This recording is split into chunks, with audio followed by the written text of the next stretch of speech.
Hello, everyone. My name is Evan Foster. I'm the TerraCore member for the Attleboro Land Trust. And welcome back to another episode of ALT's live series on Facebook, all about land conservation and protection in the city of Attleboro. Today's guest is Charlie Adler. So Charlie chaired the founding meeting of the Attleboro Land Trust on April 11th, 1990, and was its first president. He has been active with the Land Trust ever since. He grew up in Raynham, but remembers family visits to Capron Park as a kid. In search of a location with a commuter train to Boston and affordable enough to buy their first home, Charlie and his wife Barbara and their two children moved to Attleboro in 1986. Charlie will be discussing the land acquisition and property management efforts that are being done by the ALT. If you do have any questions for Charlie during the presentation, please put them in the comment section and I will read them out to Charlie. So with that, I will pull up Charlie and his presentation and started. Thank you, Evan, and a virtual hello to all of our friends out there. I'm going to touch a little bit on the history of the Land Trust before getting into property management and acquisition. Back in 1990, the whole city was gripped with concern about a proposal to develop 300 dwelling units, either single or multifamily units, on the Locust Valley golf course property.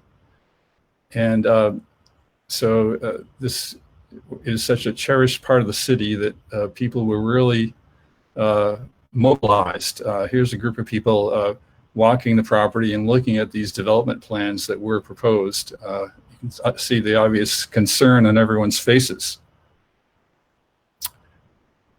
I had, in that year, 1990, earlier that year, attended a conference at Wheaton College where I learned about what a land trust is. It's a nonprofit organization whose primary purpose and goal is to acquire conservation land and then preserve it for the future and make it available for passive recreation to local residents. So I contacted Ted and Debbie Leach, who were quite involved with trying to save Locust Valley, and we organized the first meeting of the Land Trust at the Attleboro Public Library on April 11th. At that meeting, we agreed to form a nonprofit organization, and the hat was passed, and about $120 was raised, and one generous person then matched it, so we came away with almost $250 to start our treasury with. And we started to publicize our organization and our goals. This you may not recognize, but that's me there with the sweater, and Larry St. Pierre was vice president, and Leslie Leger and Pat Campbell were, I think, secretary and treasurer. And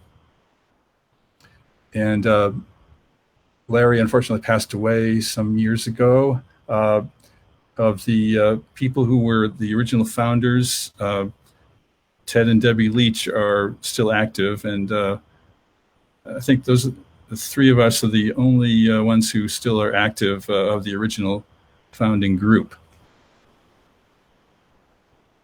This is an ad we put in the paper to attract new members to our organization. And we did not have a large role in trying to save Locust Valley. We tried, but we really weren't able to raise money at that in those amounts needed. But the city fortunately stepped in and did put a restriction on Locust Valley and acquired part of it. So it's still the future of Locust Valley is still sort of totally uncertain, but there are some things the city can do to preserve much, if not all of it. That's a topic for another day. But anyway, within a couple of years, a local resident, Adele Coleman, approached us and said she wanted to donate land to us, 77 acres on Steer Street. And that put us on the map. That was our first piece of conservation land, and a very large and important piece. This, anyone out there remembers being here, this was the reception we held in 1993. That's you may recognize the giant hemlock tree in quite a ways in the down the trail at the Coleman Reservation. But we had quite an elegant event with wine and cheese right underneath the hemlock tree for that dedication. And so as I talk about acquisition, each acquisition has its own unique characteristics and story, and it's a story about the people who find it in their hearts to try to preserve the land that they own and love and is dear to them, and they want to see it preserved. And so Adele Coleman was one person like that, and another was Martha Nickerson. This is on the Nickerson Preserve. In 2003, Martha had actually signed the deed in 2001, and we had a dedication, well-attended one in 2003. However, Martha, and this is how each preservation effort is unique, she did not want us to put a parking lot on the property as long as she lived on her remaining 3 acres of the property. So we couldn't really open it up to the public, and so it sort of sat dormant for a while.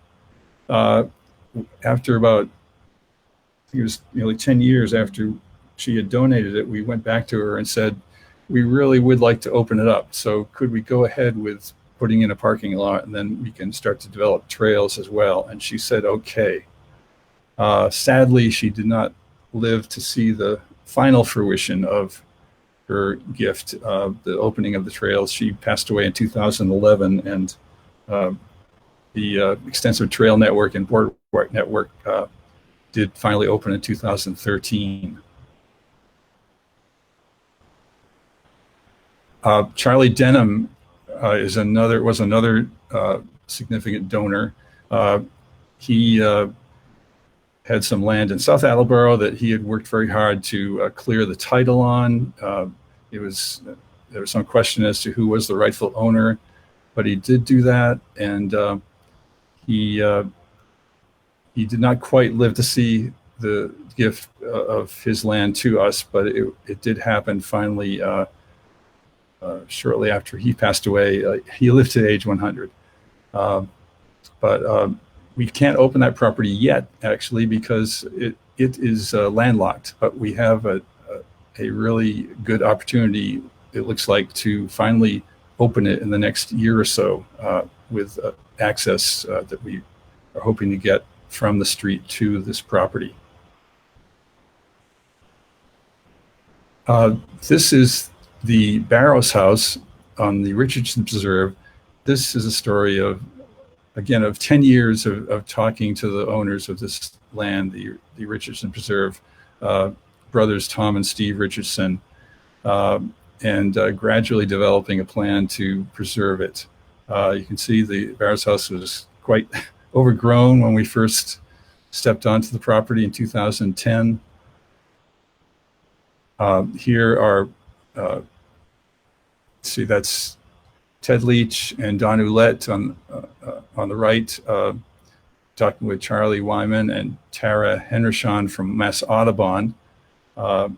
This was, again, a visit in 2010 where we were first scoping out the property and figuring out how to work with the landowners to save this property, which finally, with a large state grant and many significant donations of land, we were able to conclude the acquisition of the property in what we call a bargain sale, significantly below market value. So I could go on, but those are just some of the stories of land acquisition. That's what the Barrows house looks like now. But now I want to talk more about property management. Again, another fascinating area when you'll see all the different kinds of issues we have to manage and requests we get for things to happen on the property. So this first part I'll call managing nature, managing Mother Nature. one of the significant things we have to deal with is storm damage. And it seems with climate change, these microbursts are getting more frequent and more turbulent. So this is just one example of a tree that fell down over a trail. We have to go in, and if we can safely do so with volunteers, we do the chainsaw work necessary to restore the trails to our properties. Another of our most significant nature issues is invasive plants. This is purple loosestrife on the Lawrence Preserve, and it is invasive. If we don't turn it back, it's going to eventually replace the native cattail, which still predominate on the Lawrence Preserve, fortunately, but we have to be vigilant and try to keep the invasives from taking over. But it's not just managing Mother Nature, it's managing human nature, managing people that is maybe one of the biggest challenges we face. Here's one example. We say at the entrance to all of our properties, no motorized vehicles, but this is something we have to contend with young people in particular on motorized ATVs, four-wheel vehicles, dirt bikes, and they do tear up the trails, and we just can't allow them on our properties. We try to do what we can to nip these problems in the bud when they do occur. Another issue we do have is with hunting. We don't necessarily have a blanket policy of no hunting, but for all of our existing properties, we do not allow hunting because really we don't feel it's safe for people on the trail, nor for people who live near our properties. This is a type of seat that hunters will sometimes put on trees, and we have to sort of, address those situations. That's probably about 10 feet off the ground. And something else we came across is a camera that a hunter had put on one of our trees to sort of keep an eye out for potential game. We actually, just after I took this picture, we ran into the person who had put this camera there, and so he did agree to remove it. Another problem, this violates two of our guidelines. One, no drinking on our properties, no alcohol, and two, no littering. Another one of our rules is no dumping of yard waste on our properties. It's very hard to address all of these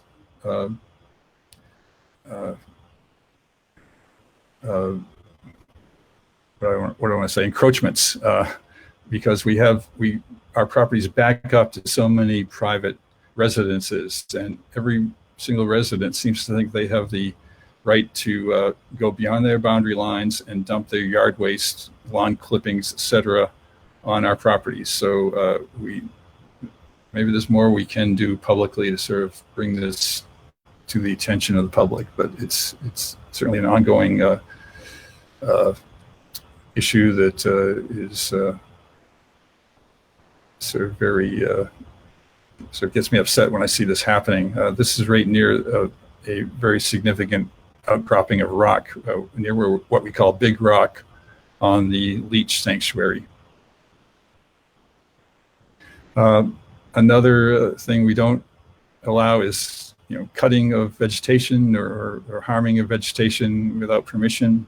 Only when we're clearing trails, under our supervision. I know that carving your initials in beech trees is sort of a traditional thing, but what really irked me was when I saw a very obscene carving right on a trail on one of our properties that just very, very hard to even cover up. It's facing the trail.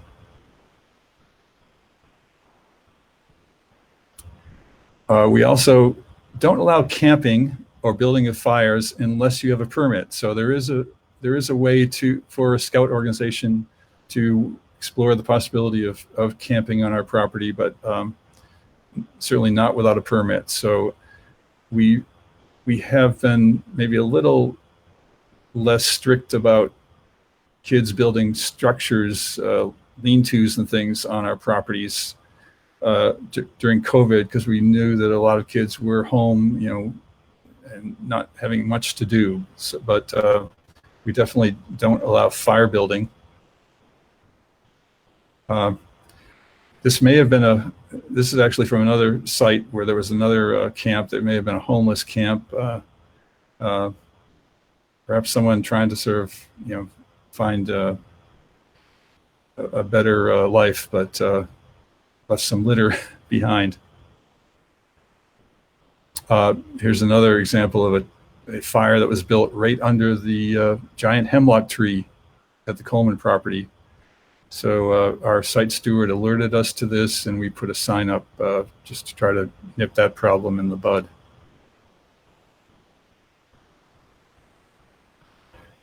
This is the sign that lists all of the do's and don'ts, or the don'ts actually. I think I've probably shown a picture that illustrates practically every one of these being violated by a visitor to our properties in one place or another.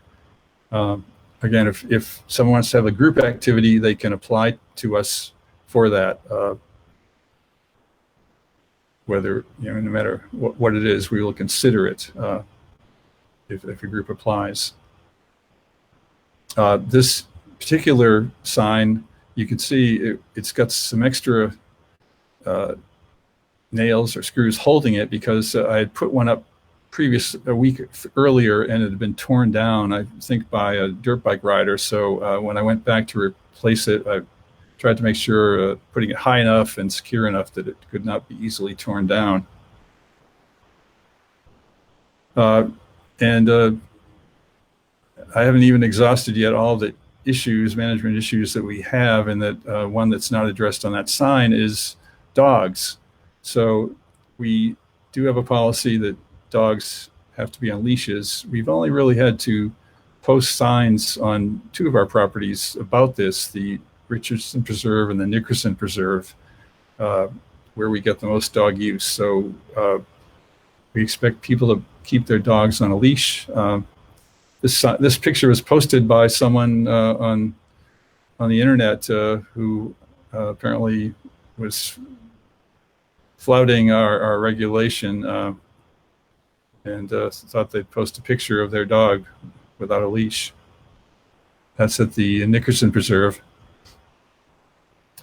And still another issue that has just recently become a big issue is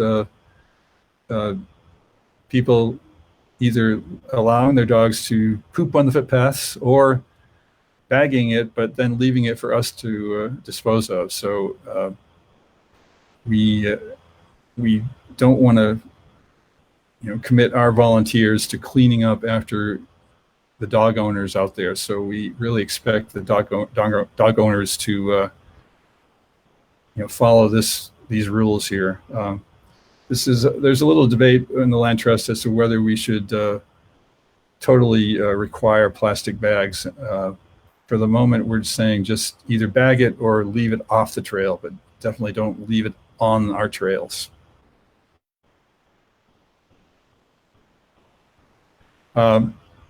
So that's pretty much all the things we have to deal with as far as things we don't want people to do. I mentioned that we get lots of interesting requests for things people would like to do on our properties, and this will just give you a sampling of them.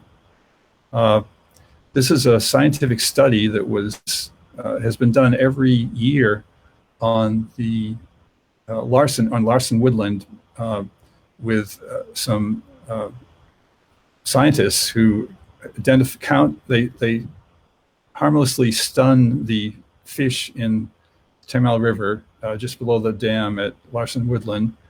Then they examine them, measure them, identify them, and then they put them back in the river, and they're just fine. They recover after a few minutes.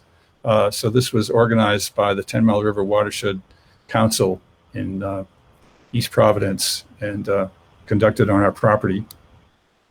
And we've had other scientific studies done on our properties too, several. This is a project with the Attleboro Land Trust for the Big Read program, where there was a scavenger hunt based on the character of the book that was being read by the citizens of Attleboro last fall as part of the Big Read program. This is a geocache container. I think people out there are probably familiar with geocaching. It's a pretty popular outdoor activity where you try to find the location of these caches, and you may get a little trinket or leave a trinket in the box and record online that you discovered the geocache. In conducting some of our major projects, we actually provide a service in a way in that we give kids and adults and students in the area an opportunity to gain experience doing community service. And in this case, the young man in the blue parka was conducting this project to earn his Eagle Scout Award. Greg Fine is his name. This person, Jane Brickell, asked us if she could camp on Larson Woodland because she was retracing the steps of a historical figure, Anne Hutchinson, who was kicked out of the Puritan Society of Boston and walked in the middle of winter to Rhode Island. And so Jane Brickell retraced her steps. And I think this might be my last slide. This is another group that contacted us. They, every year, at least until COVID, for about 10 years, have been doing, they're musicians who do a walking tour in a different area of Massachusetts every year. And they walk local conservation lands and bring visibility to the conservation movement, as well as play their music. They did a concert after visiting Larson Woodland 2 years ago, 2019. They did a concert that evening at the Attleboro Library.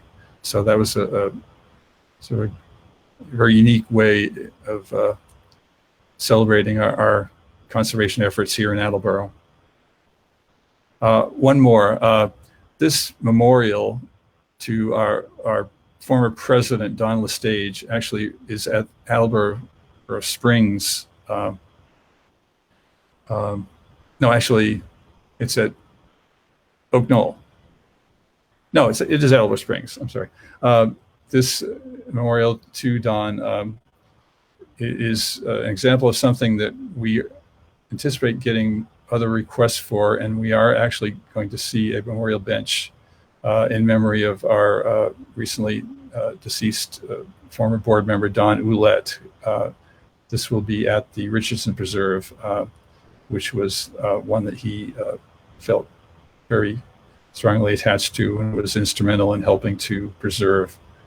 So again, just another example of the many requests and kinds of things people want to do on our properties, associating their lives and their activities and their interests with what they can do on a conservation property in Attleboro.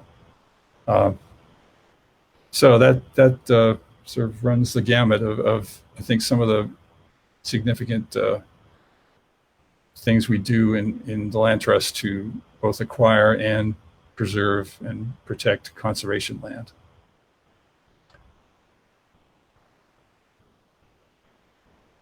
Great. Thank you so much, Charlie, for that great presentation. So I'm going to ask a couple questions, and if anyone does have questions, feel free to put them in the comment section and I can read them out to Charlie. So yeah, I wanted to first ask, to go back to the land acquisition efforts. I'm wondering if you could talk a little bit about if the ALT really takes any land that's donated to them, or is there kind of a certain criteria that needs to be met for them, for the ALT to be able to kind of manage and own that property? Yes, in order for us to invest our resources in agreeing to perpetually protect a piece of land, it has to be, it should be in good condition, not something that's been totally, trashed. It should be, in its natural state, for one. And secondly, we prefer the property to be at least 5 or 10 acres. Now, there are exceptions. One exception is if it's abutting an existing conservation land, whether it's city-owned or owned by the land trust already. So, and there are many examples. Around the Lawrence Preserve, for example, we've added 3 separate donations, each of less than 5 acres, to that existing property that started out being 48 acres. Now it's over 50 acres because of those additions to it. And that's partially in that it helps, it's easier to manage when it's all on one connecting parcel. And also it's more beneficial for wildlife to have larger parcels that are permanently preserved. Is there another part of that, or? Nope, I think that was it. I was just going to follow up actually with something you were just kind of saying, but making these connections with properties through new acquisitions is really important, and sometimes that process can take a fairly long time. Like you could purchase or get, have a property in 5 years ago, and then you get a new property 5 years later, and it actually connects a landlocked property that then you can open it to the public. Exactly. Maybe if you want to explain a little bit more about that, just how important it is for, putting the puzzle pieces together. Yeah, I think, well, I mentioned that, touched on that a little bit in talking about those other acquisitions earlier. The Richardson one, for example, in order to, make the numbers work for that one, we had to raise a significant amount of money. And that's really the first parcel where we really had to raise money on our own for a land trust parcel that we were going to acquire. We had helped raise money for parcels that were acquired by Audubon and by the city, but it was the first time we had to raise our own money for our own purchase. And it was, in the hundreds of thousands of dollars. So it involved negotiating over time with members of the family to try to address their needs and interests. And it involved actually having a civil engineer do a subdivision plan for the Richardson Preserve, showing how many house lots could be carved out of it, and thereby establishing its value, its market value, and thereby establishing how much we needed to raise to make the deal work with the family. Great. And so I'm actually curious, if somebody was interested in donating land to the ALT, what is kind of the process to go through that? Who do they contact? Is it just ALT email? Yeah, they can call. We have a phone number on our website for contacting us, and a mailing address and a email address. There's also a contact us form, electronic form, digital form on the website. They can fill that in, and it'll go directly to us, and somebody should get back to them within a few days. The phone is probably a little slower than the others because there's no person in the office. Even without COVID, there's no person sitting in our office. We have a space at at Oak Knoll, but no staff for our particular desk. Great. The other thing would be, I would say that if you know any board members, there's a list of all our board members right on the website as well, under the About link. And if you happen to know anyone, talk to them too. But we're happy to entertain any questions about donating land. Great. And I put the ALT email address along with the website in the comment section so people can view that. So I wanted to switch over to property management. I'm wondering if you could elaborate a little bit more on just why it's important to keep up with property management projects. I know that from the time I've been with you all, there's certainly a lot of projects, and it is really important to keep up with them just because there's always kind of new ones that are added on as you go. Right. Yeah. The sort of acts of God, trees falling, and that's one that certainly have to keep up on, because if it happens that our trails are blocked, by such incidents. So we have site stewards, either an individual or a group sometimes, for each of our properties that they keep an eye on the properties for us. Let us know if after a storm, they let us know if we need to address anything, or if they notice any other violation of any of our rules, they will notify us, and we will address it. Great. And those site stewards are just volunteers that decided to just spend a little bit more time and investment on one specific property. Yeah, and we're happy to add site stewards to any of our properties. So if anyone's interested, that's one way of participating. Another way is to just send us an email saying you'd like to be on our volunteer pool, and then you'll get a notification whenever we have a work project going on, whether it's something on Saturday morning or something during the week, whenever people are available. Great. So just one more question for the property management. If you want to just elaborate a little bit more on just the importance of having these volunteers come specifically to the work parties, and just, I guess, the amount of work, you kind of just mentioned it, all the projects that are going on, but just elaborating a little bit more on how volunteers are really helping push ALT's mission forward, and helping us, protect land and just manage these properties, really. Yeah, we're totally volunteer run at this point, and so we do rely on volunteers. And I think hopefully I've conveyed how interesting it is to explore these issues with property management, and also the stories of people that are part of acquiring land and fulfilling the needs of those people to see their land preserved. That's quite rewarding. Great. And that kind of leads back into my final question, which is more of a personal question. So what kind of inspires you to keep pushing the work that ALT is doing forward? And just kind of what inspires you to keep doing this? Well, I think when you and I were out on the trail recently, we put the finishing touches on a signpost that pointed the way down a trail with the destination written on the signpost, the Beach Point, in this case, on the O'Donnell Preserve, soon to be opened. So when you see, something like that coming to fruition, that's always rewarding.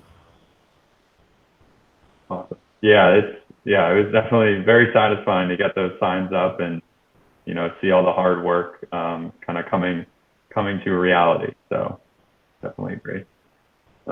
Great. Is there anything else you'd like to add, Charlie, before I wrap it up?